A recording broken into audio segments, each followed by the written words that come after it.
Kinumpirma ng NAPOLCOM na mayroon pang 4 na aktibong pulis at may general na isinasangkot sa insidente ng missing sa Bungeros. Alamin natin ang detalye mula kay Paul Montibon.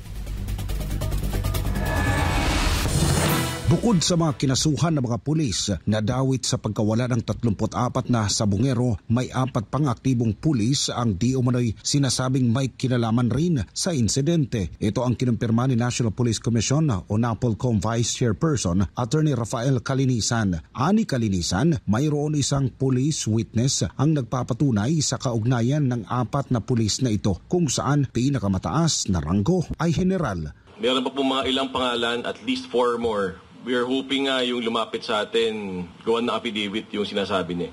So, kung tuluyan ng lumabas yung taong ito at ipapel niya yung sinasabi niya, then we will also share it with the Department of Justice. Bigong pinangalanan ni Calinisan ang mga opisyal na ito kasabay ng panawagan sa testigo na lumantad na at isalaysay ang mga nalalaman pa nito kaugnay sa pagkawala ng mga biktima. Okay na yun, okay na yung 4.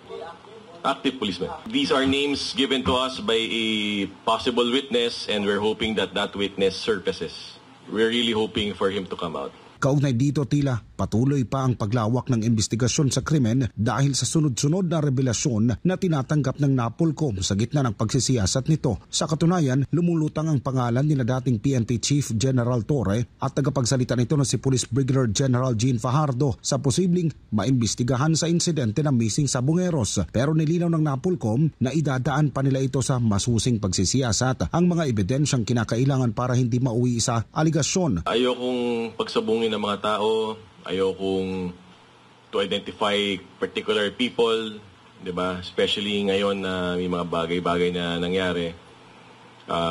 Let's just say na we are just investigating the Sabong case. Kung sino yung mga involved dyan, sino yung mga nagprotection dyan, kasama sa inimbestigahan namin yan. Pero we're not in any way pinpointing, if you know what I'm trying to say, or targeting certain personalities. That's not the case. Subalit kung lalabas naman anya sa investigasyon ang mga pangalan ni Torre at Fajardo, agad na isasamon ang mga ito kung kinakailangan. Kung kinakailangan. Yun ang trabaho ng National Police Commission.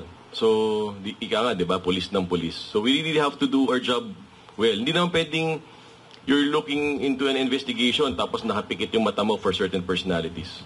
Nauna nang pinatawan ng 90-day preventive suspension si CIDG Director Police Brigadier General Romeo Macapas dahil sa reklamong isinampa ng magkapatid na Julie at Elakim Patidongan para idiin sila bilang primary suspect sa pagkawala ng mga sabungero, habang kinumpirma naman noon ng PNP ang legalidad ng pagdakip sa magkapatid sa Cambodia. Pero ayon sa NAPOLCOM, may matibay na ebidensya laban kay Macapas na iligal ang pagdakip kasama na ang pagmanipula sa mga ebidensya laban sa magkapatid na Patidongan.